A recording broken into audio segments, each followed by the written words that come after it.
Assalamualaikum warahmatullahi wabarakatuh. Baiklah, pada kesempatan kali ini saya akan membahas tentang manajemen ASN dan Smart ASN sebagai resume materi agenda 3 Latsar CPNS Kabupaten Pasaman Barat tahun 2023. Sebelumnya perkenalkan, nama saya Ade Wiguna sebagai auditor ahli pertama yang ditempatkan di Inspektorat Kabupaten Pasaman Barat, golongan 3, angkatan 3, dan kelompok 1. Saya akan membahas dua topik materi, yaitu manajemen ASN dan Smart ASN. Yang pertama akan saya bahas yaitu manajemen ASN. Dalam manajemen ASN ada 7 pokok materi yang akan saya bahas, yaitu tentang pengertian manajemen ASN, jenis, status dan kedudukan ASN, fungsi ASN, peran ASN, hak dan kewajiban ASN, serta kode etik perilaku ASN, dan terakhir yaitu sistem merit dalam manajemen ASN. Apa itu manajemen ASN? Manajemen ASN diartikan di sini yaitu sebagai pengelolaan ASN untuk menghasilkan pegawai ASN yang profesional, memiliki nilai dasar, beretika profesi, yang bebas dari intervensi politik, serta bersih dari KKN. Kemudian, bagaimanakah jenis, status, dan kedudukan ASN itu sendiri? ASN di sini dibagi atas 2. Yang pertama itu PNS atau pegawai negeri sipil, dan PPPK atau pegawai pemerintah dengan perjanjian kerja. PNS sendiri adalah pegawai tetap yang memiliki NIP secara nasional serta memiliki kedudukan jabatan pemerintahan.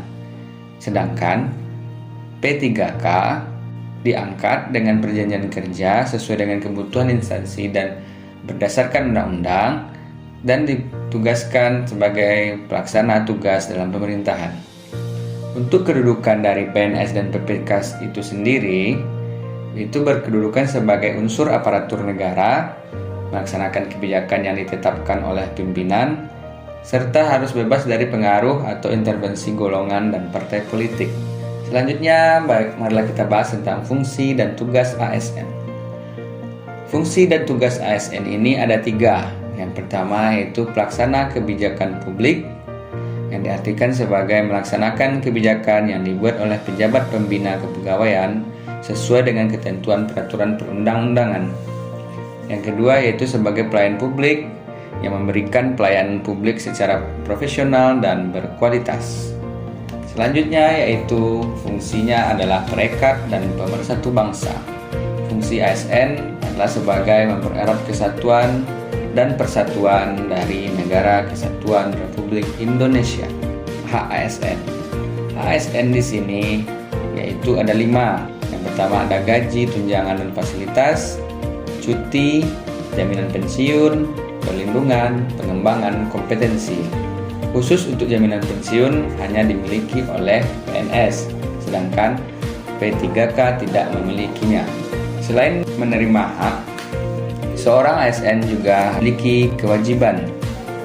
Kewajiban di sini yaitu suatu beban atau tanggung jawab yang bersifat kontraktual yang sepatutnya dilaksanakan oleh ASN. Yang pertama yaitu setia dan taat pada Pancasila, Undang-Undang Dasar 1945, dan Negara Kesatuan Republik Indonesia.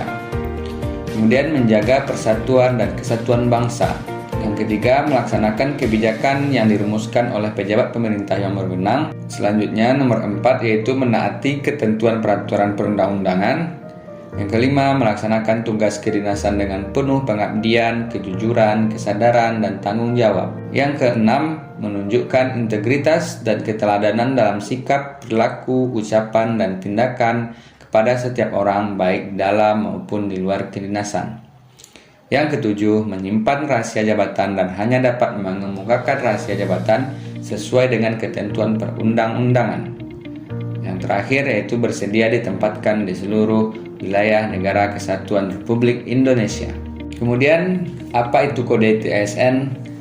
Kode etik ASN adalah panduan perilaku ataupun nilai-nilai yang harus ditaati dan dilaksanakan oleh ASN.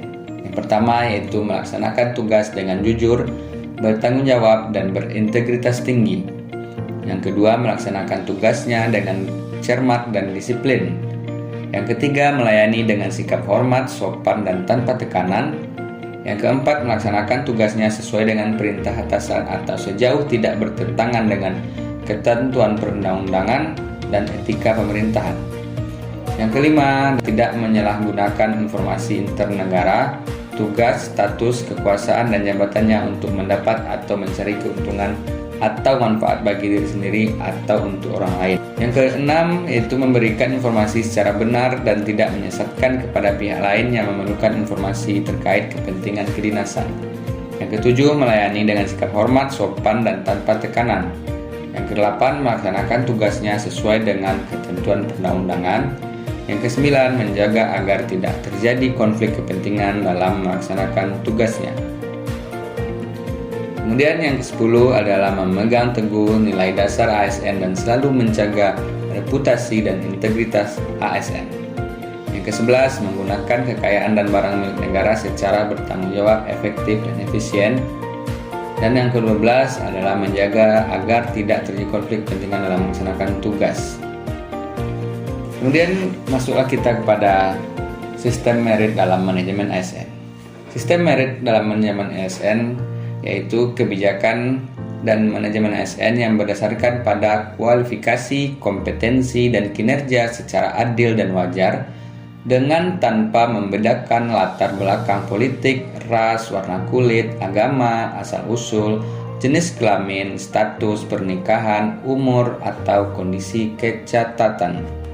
Baiklah, akhirnya kita masuk kepada materi kedua yaitu tentang Smart ASN. Smart ASN di sini yaitu sebagai panduan bagi seorang ASN dalam memiliki dan menguasai cara bermedia digital secara bertanggung jawab. Sebelumnya, marilah kita pahami dulu apa itu literasi digital. Menurut Kurnia dan Wijayanto, literasi digital banyak menekankan pada kecakapan pengguna media digital dalam melakukan proses mediasi media digital yang dilakukan secara produktif. Seorang pengguna yang memiliki kecakapan literasi digital yang bagus tidak hanya mampu mengoperasikan alat, melainkan juga mampu bermedia digital dengan penuh tanggung jawab. Berikut adalah roadmap Indonesia Digital Nation yang bermartabat, berkeadilan, dan berdaya saing yang ditopang oleh 3 pilar, yaitu pemerintahan digital, masyarakat digital, dan ekonomi digital, yang memuat kebijakan-kebijakan dalam sektor regulasi dan kebijakan, kemudian pengendalian, berisi aktivitas digital, aplikasi, serta infrastruktur yang harus dikuasai oleh SDM digital, teknologi penunjang, dan riset, serta inovasi. 4 pilar dalam literasi digital sesuai dengan kerangka kurikulum literasi digital. Menurut Kominfo, ada 4 pilar literasi digital, itu masyarakat perlu memahami sehingga dapat menerapkannya di kehidupan sehari-hari. Yang pertama itu ada digital skills, memahami perangkat keras dan lunak TIK serta sistem operasi digital.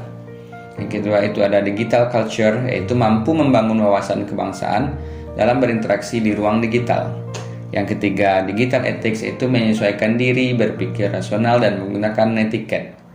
Yang terakhir yaitu digital safety, meningkatkan kesadaran perlindungan dan keamanan data pribadi. Selanjutnya, kita juga memiliki hak digital dalam media digital.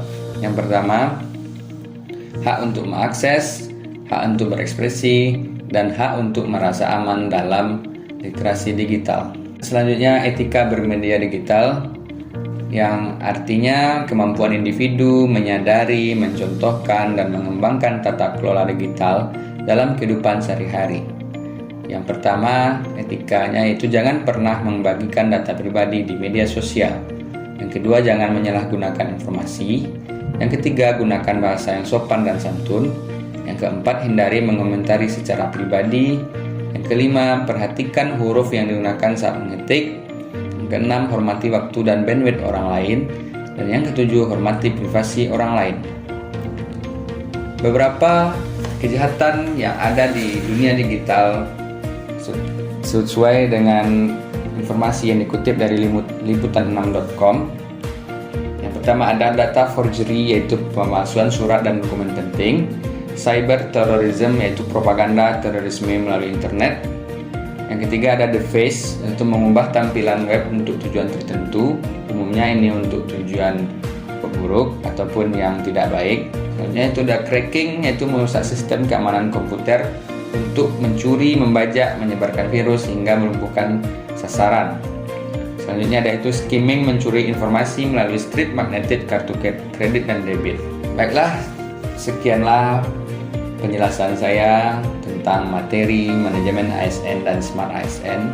Semoga dapat memberikan pengetahuan lebih dalam Smart ASN dan manajemen ASN ini.